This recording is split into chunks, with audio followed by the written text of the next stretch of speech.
to Razor's Buzz Bites. I'm your host, Emily Burds, Razor's Marketing Coordinator. And today I am thrilled to be joined by Angie Hoover, Razor's COO. Hi, Angie. Thanks for joining us. Hey, Emily. Thank you for having me again. Absolutely. Well, today you are an expert on this topic for us, and so I'm excited to pick your brain because we are breaking down the Secure 2.0 bill that was passed in the Congress and in the Senate at the end of 2022 that really has some major impacts for both employee ownership as well as employees with their 401k plans. So as somebody who is just an average employee owner, I'd love to hear from you, your thoughts, and basically what do we need to know about these major legislative movements? Yeah, so I think just a little bit of a history lesson and not too far back, but the Wayback Time Machine to 2019. So Congress passed what was the Secure Act, and it stood for setting every community up for retirement enhancements.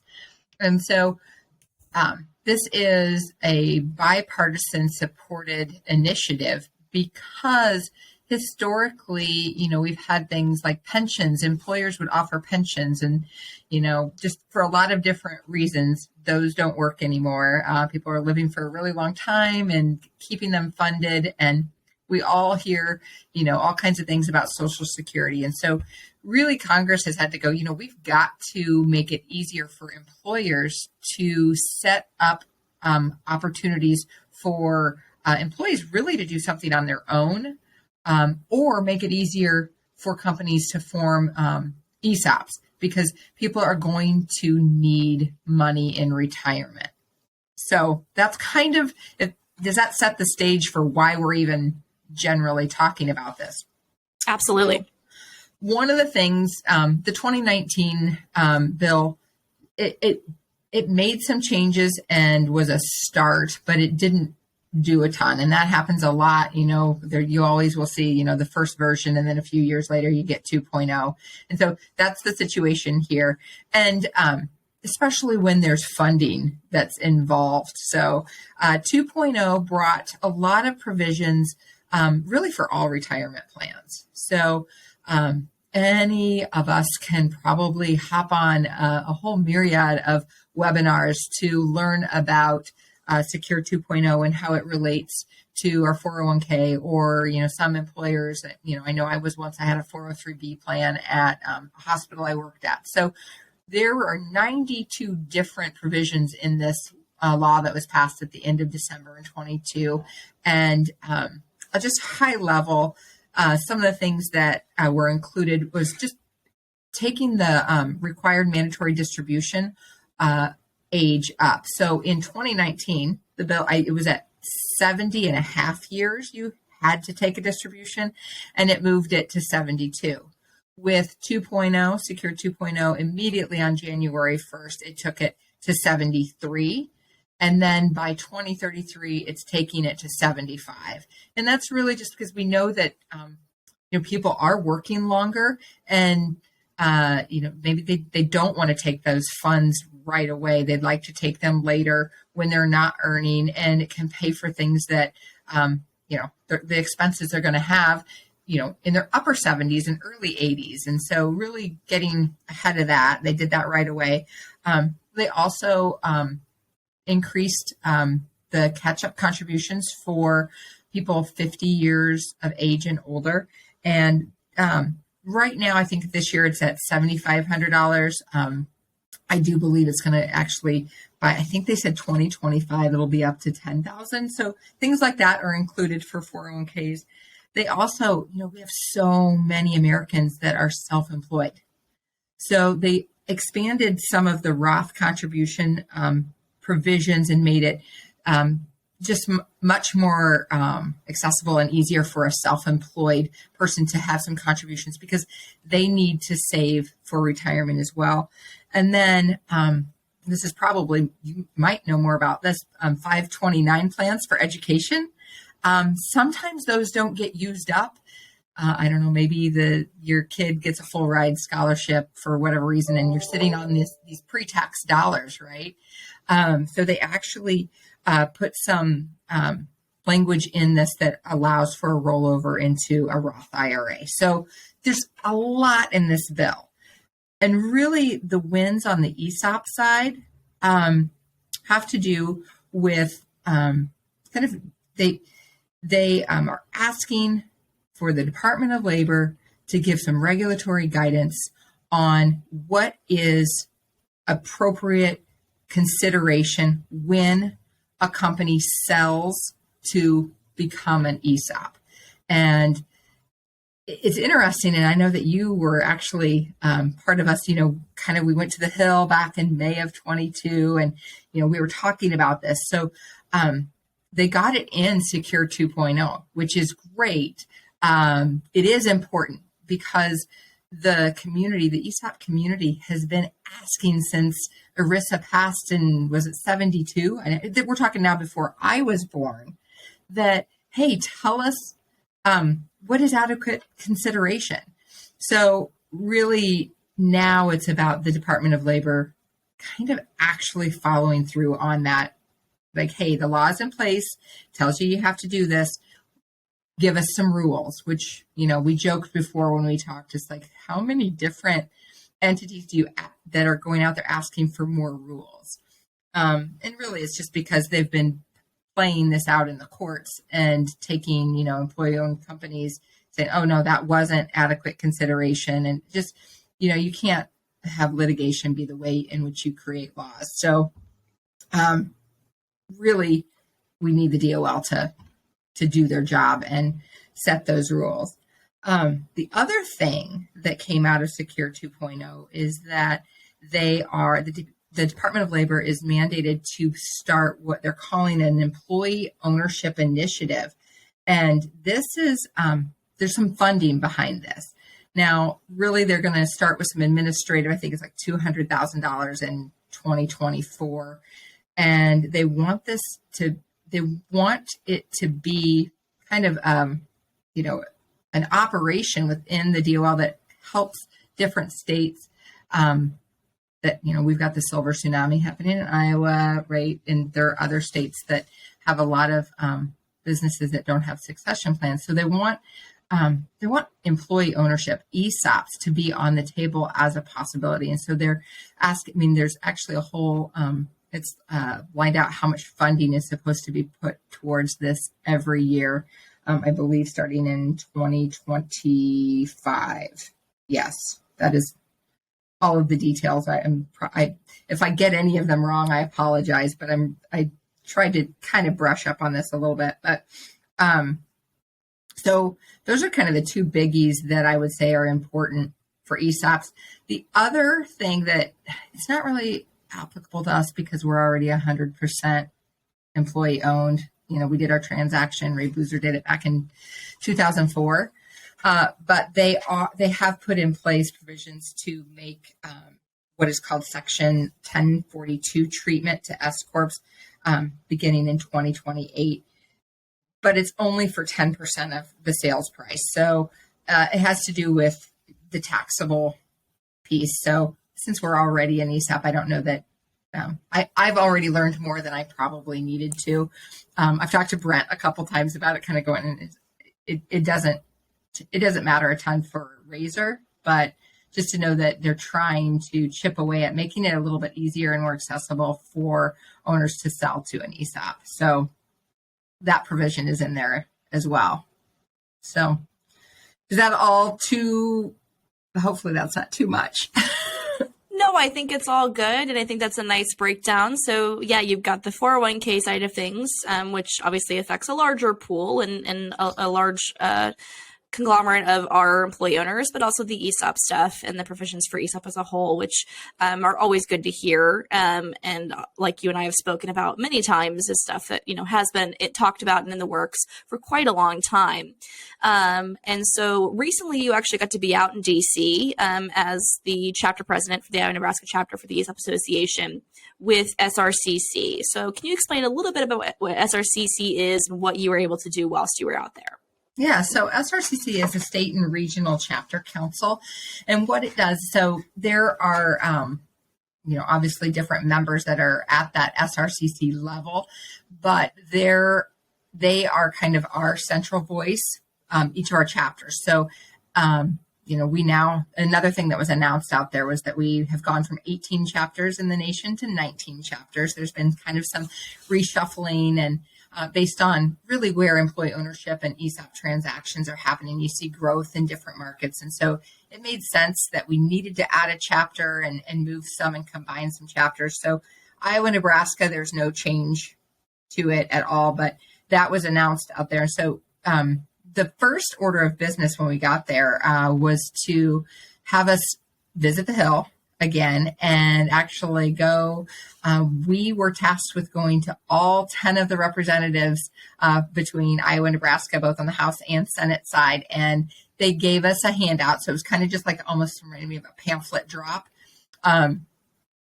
We didn't get to speak with any actual representatives or senators. We spoke with staffers, and we had a leave behind 2-pager kind of thanking them for passing Secure 2.0. And really our ask was, hold the Department of Labor accountable and have them do what you said you've asked them to do. So that was, it was a thank you. So it was pretty lighthearted. We only had, I think, like 3 hours to navigate through all of the mazes of all of those buildings out there at the Capitol. Excuse me. It was the Capitol is open now, or it opened in January at the beginning of this session. So that was kind of just interesting. So when we'd been out there before, there were just a lot of different rules about how many people could be in the space, but it's now open. There's still a lot of security. But anyway, that was our first order of business. We all gathered. They kind of went through the leave behind and gave us a map. It really did feel kind of almost scavenger huntish, just like, how are we going to find this person? And obviously, for the Iowa, Nebraska chapter, it just happens that all of the officers are all from Iowa. So, but we managed to have some funny stories happen along the way, and I mean, as I know you've met them all, but these are some phenomenal human beings that I am fortunate enough to get to spend time with and kind of, tackle things that are outside of my comfort zone. And we all just, it was a really good time. We then spent the rest of the remaining, I would say, day going through just the new things that are coming from the ESOP Association. So, we talked about the Employee Ownership Foundation. We talked about the Advocacy Network. And, I really would suggest anyone that listens to this podcast that is an employee owner, I don't know that there'll be more than anybody from Racer, but I really think it's wise to sign up for the Employee Owner Advocacy Network.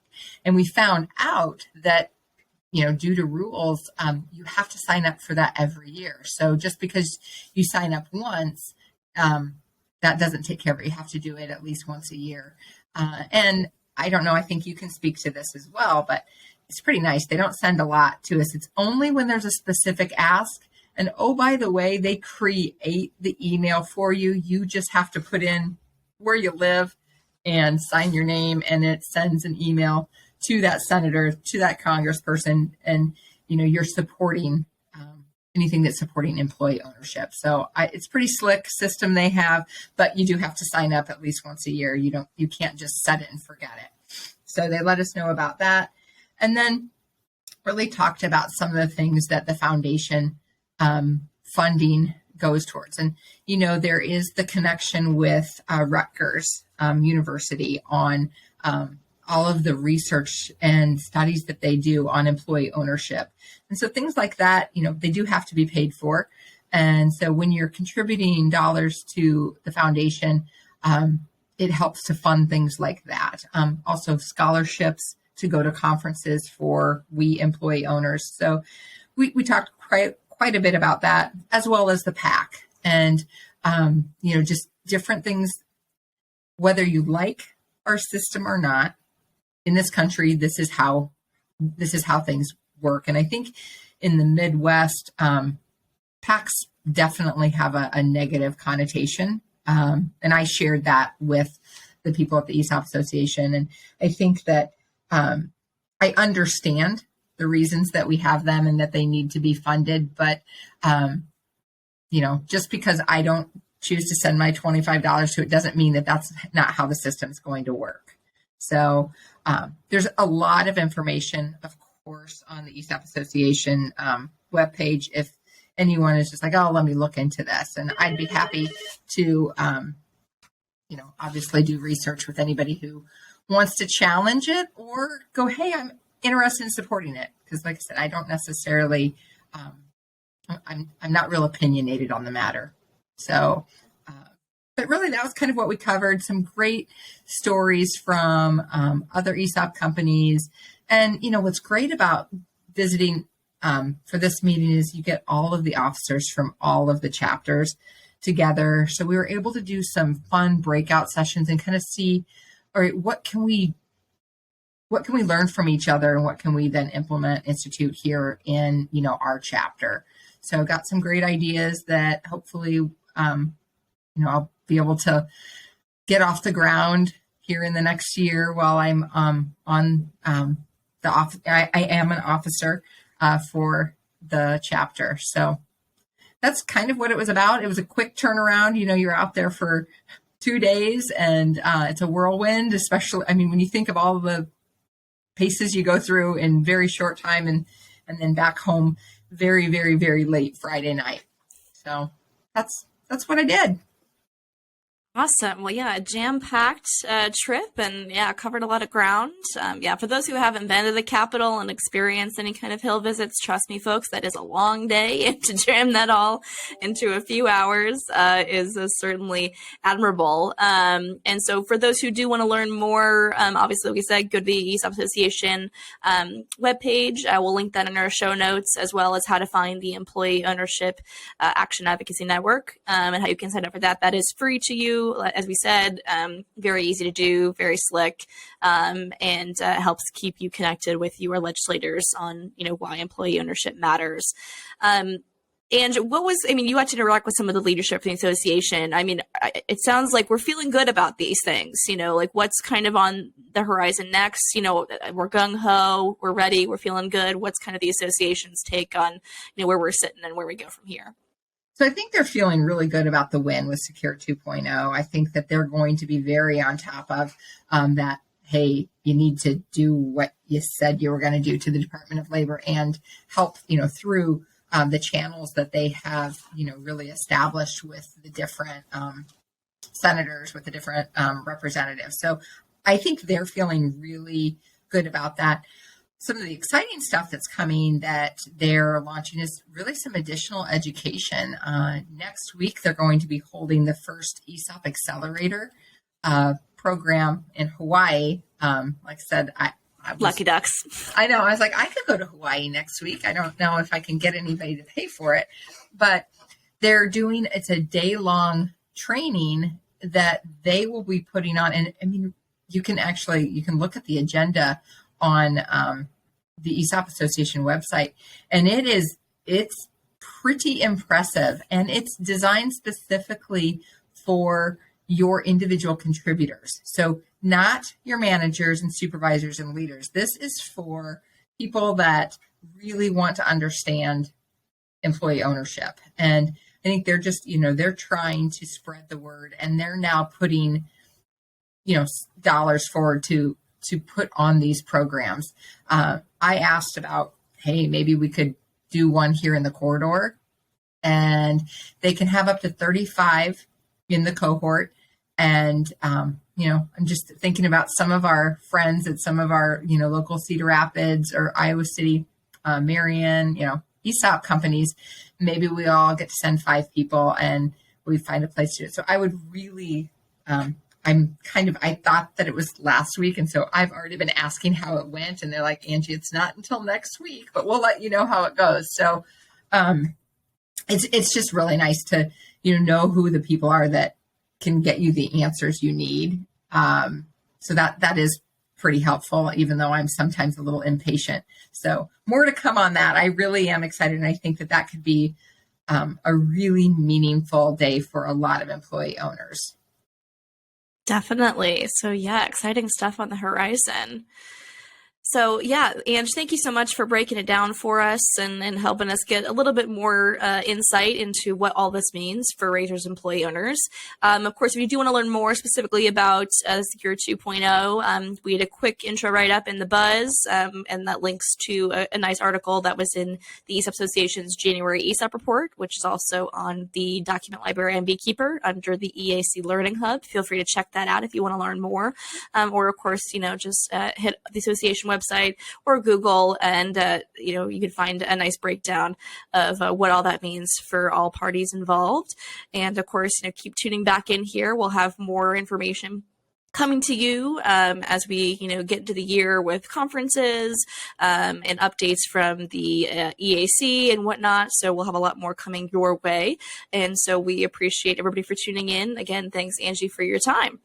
Absolutely. It's my pleasure. It's always fun to connect on these things with you, Emily. I appreciate it. Absolutely. All right. Thanks, everybody, for listening, and we will see you next time. Bye.